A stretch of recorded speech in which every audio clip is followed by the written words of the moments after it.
YouTube viewers, Rectangular back, this time with another haul video. Here we have a couple of paint sealers that I picked up at Hobby Lobby. On the left we have the Model Master lusterless flat overcoat, and on the right we have the Testors clear coat. These are for use on acrylic paints, not for enamels. They have separate sealers for enamels. So a lot of people ask customizers, what kind of sealer they use, and more than likely they're going to give you one of these.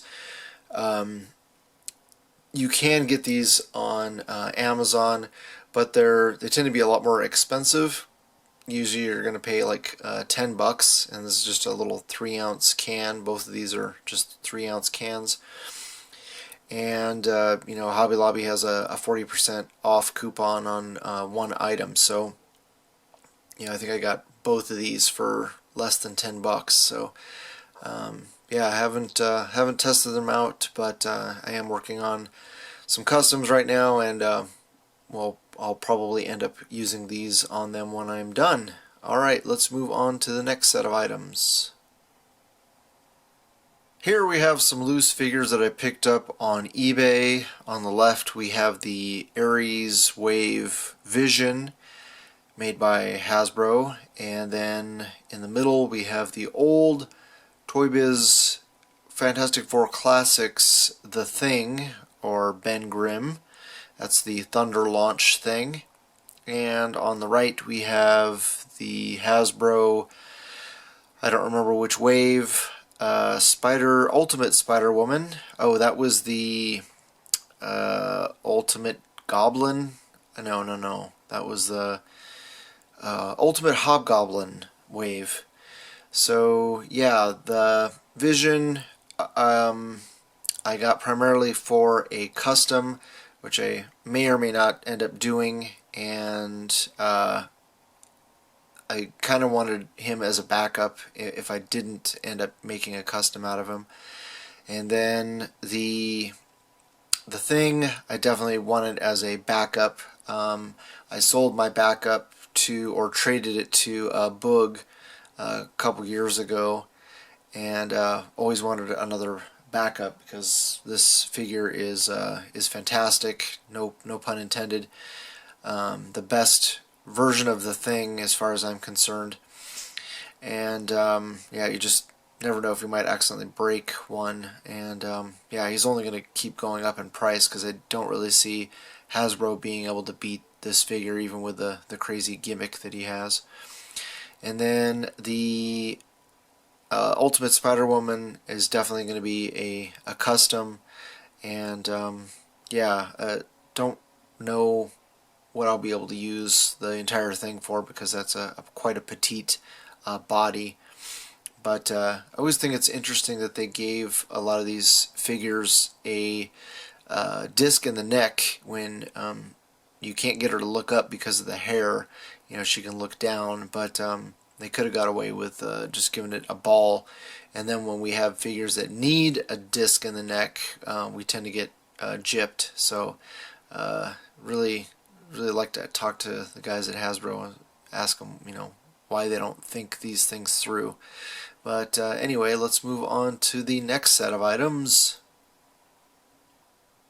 Once again, courtesy of eBay, we've got a couple of props.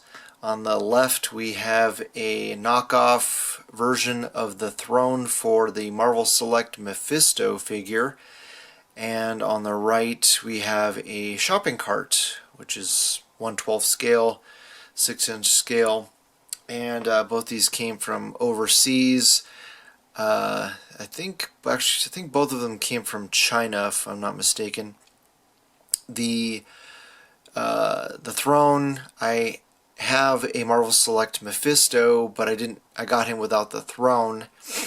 And if you have ever tried hunting down a complete one, you know that it goes for quite a bit of money. So when I saw this, I could not pass it up. I think it was $23 shipped. Very well very well made. I've never handled the original one. This one is slightly softer, or slightly soft plastic, and it's hollow. So I don't know if the original is like that. It does have the embossed trademark there for Marvel Toy Biz.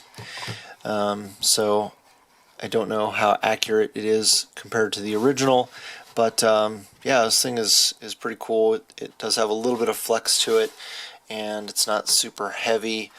I have seen somebody with this do a like a gray dry brush on it, made it pop a little bit more, so I might end up doing that as well.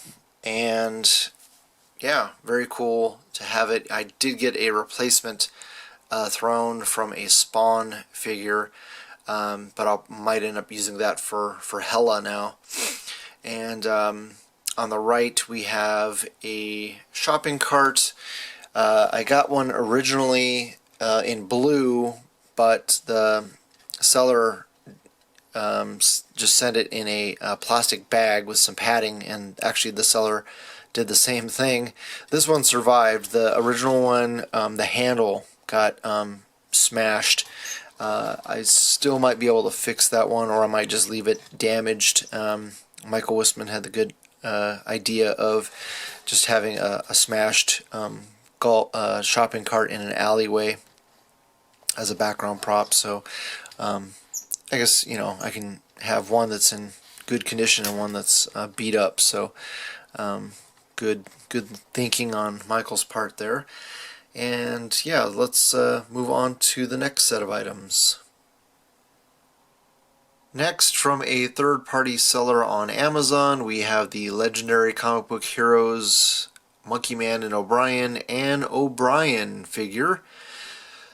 You may have seen in a previous haul video I got the standard Anne O'Brien figure, which you can see pictured here in the lower right hand corner, where she's got the bright green pants and top with a yellow jacket.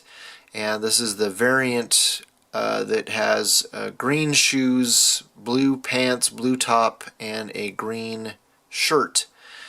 The other one has red shoes.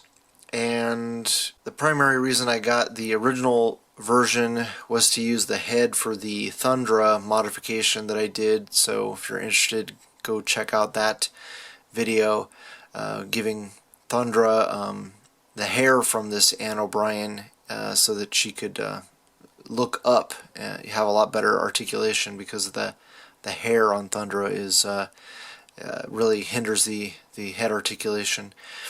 And I always liked this look for O'Brien better than the other version.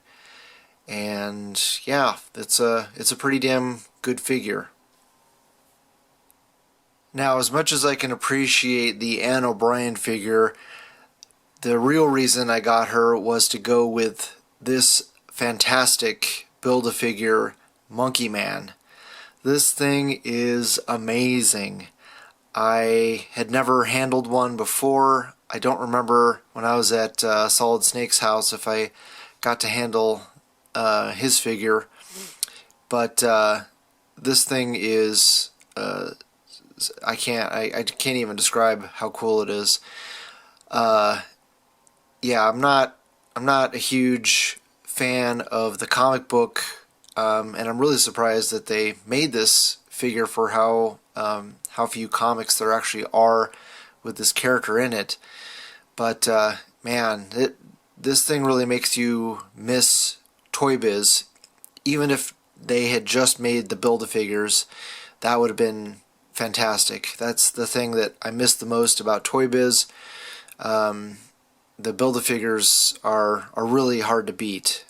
This thing has just amazing amount of articulation. The sculpt, the paint is pretty simple, but where he has paint, it's extremely well executed.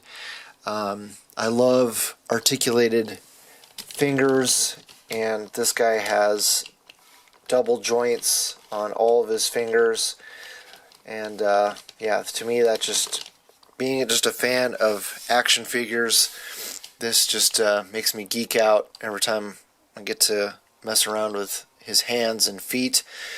I've had the legs. I've had several. Actually, this is my second time getting an O'Brien.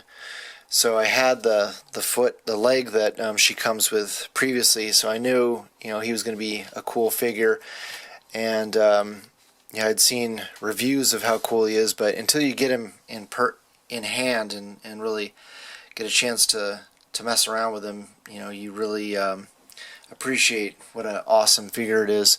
He's got great head articulation. His jaw opens, showing those big gorilla teeth.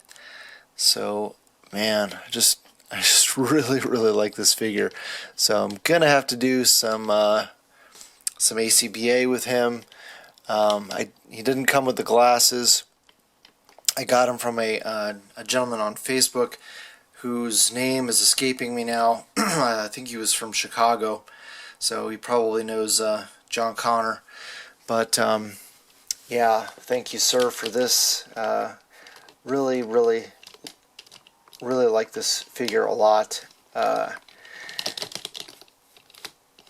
Man, you just want to play with them. That's all I can say. The only thing that my only complaint is that the paint on this leg, it's got a lot more this rusty brown than this one does as far as shading goes. So I'll have to take a look at the leg that came with this O'Brien.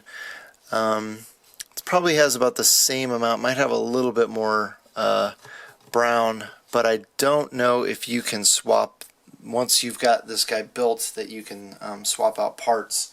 A lot of the old Toy Biz figures, once you put them together, that was it. You got one chance to build them, and there was no taking them apart and reassembling them. So yeah, really love this figure. And yeah, hopefully you guys like the haul. You share with your friends, subscribe if you haven't already, and I always love hearing back from you guys, so please leave a comment below. Thanks so much for watching, and I'll talk to you guys later.